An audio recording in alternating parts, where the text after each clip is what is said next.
आई, ये ले शगुन की पहली 5 साड़ियाँ। अरे एकदम से 5 साड़ी? 3 साड़ी लाता ना तो भी काफी होती। अरे आई, आने वाले 1 महीने में हमारे घर में साड़ियों के ढेर लगने वाले हैं और तू है कि बस 3 और 5 के चक्कर में पड़ी हुई है।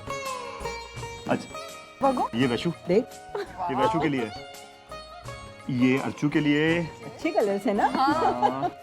हाँ। और ये तेरे लिए। और आई, ये साड़ी है तेरे लिए। मेरे लिए? मेरे लिए क्यों? अरे आई, जब मैं सबके लिए साड़ियां लाया हूँ तो तेरे लिए कैसे नहीं लाता?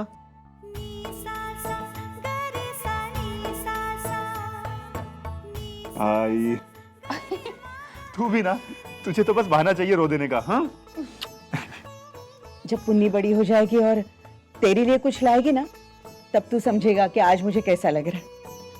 बहुत सुंदर है। अच्छा, मैं मंजू की साड़ी उसे देकर आता हूँ, ठीक है? वाह भाई। अरे मंजू, ये देखो, ये साड़ी मैं तुम्हारे लिए लाया हूँ, कैसी है?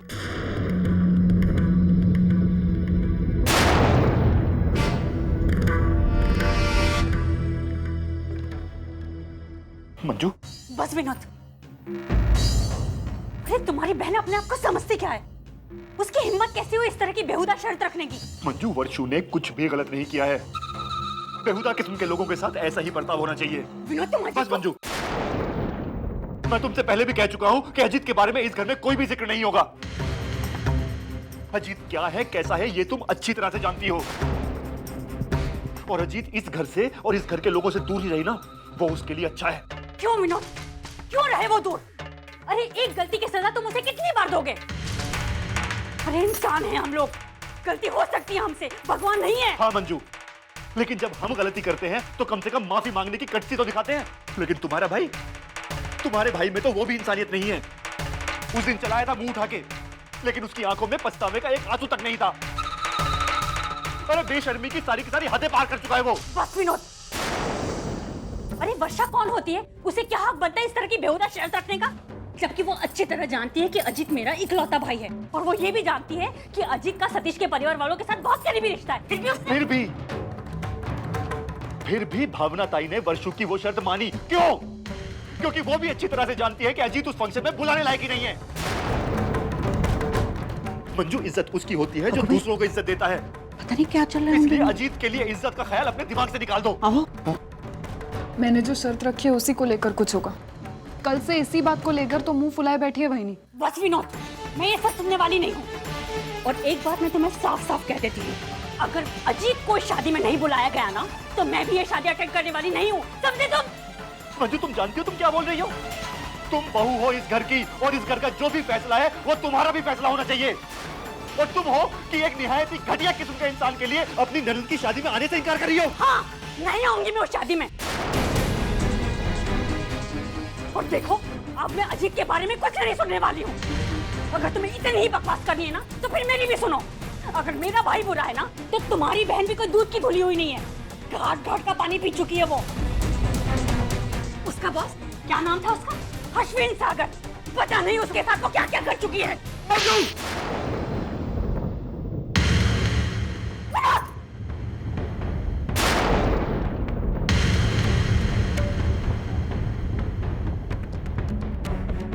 क्या हुआ? अरे क्यों लड़ रहे हो तुम दोनों?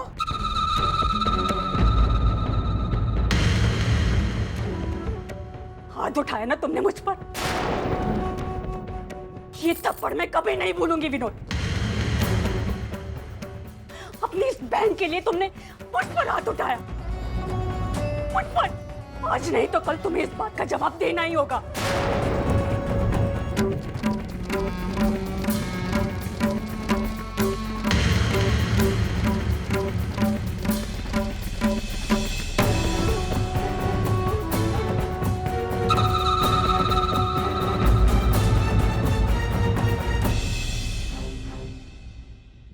अरे बताओ तो सही कि क्या हुआ? हद साली आई, पानी सर के ऊपर से चला गया था। उसे कहीं ना कहीं रोकना बहुत जरूरी था, इसीलिए मैंने।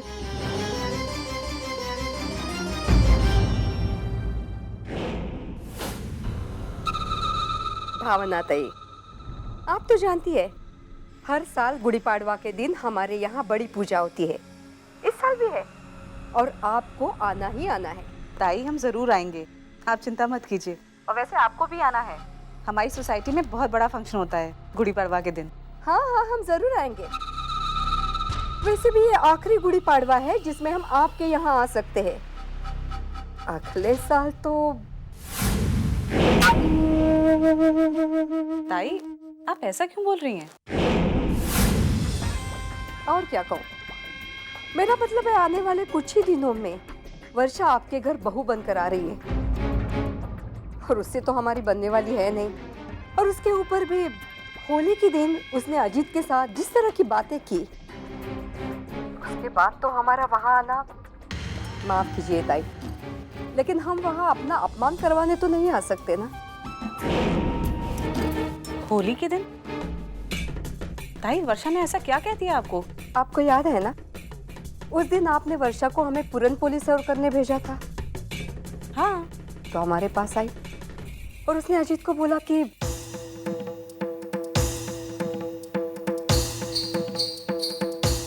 कह दीजिए अपने बेटे को, अगर वो अपनी बेइज्जती नहीं करवाना चाहता तो दोबारा इस घर में आने की हिम्मत ना करे।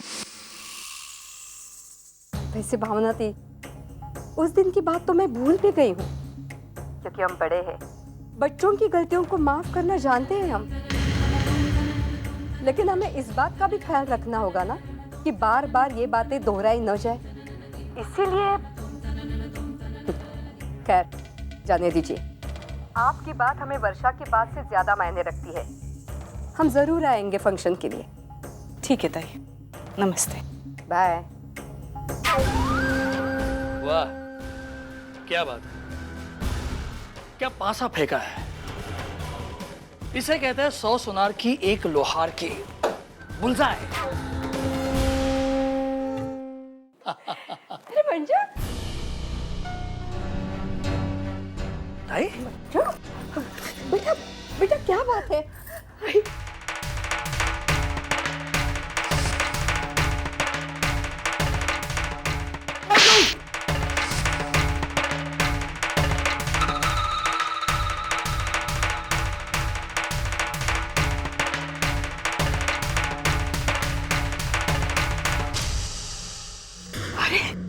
ये तो हद हो गई। उस घर में तेरा मेंटल टॉर्चर कम था कि विनोद ने तुझे कितना बर्दाश्त करेगी मंजू? उस नकचड़ी वर्षा के खातिर उसने मेरी बहन को क्या समझता है? वो क्या समझता है? उससे जवाब मांगने वाला कोई नहीं है। तेरा भाई अभी जिंदा है और वो उन पर भारी भी है। मैं अभी विनोद को फोन करता हूँ।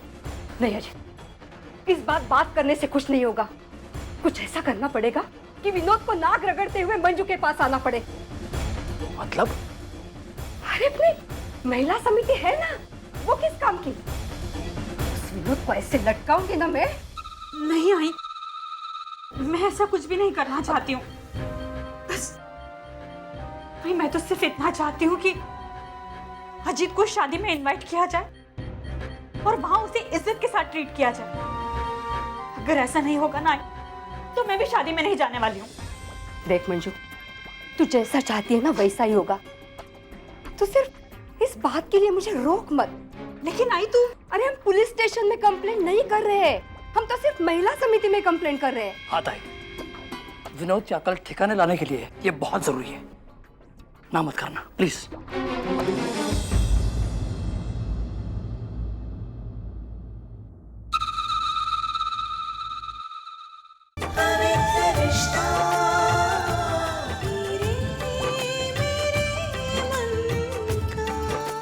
ZTV, आज लिखेंगे कल।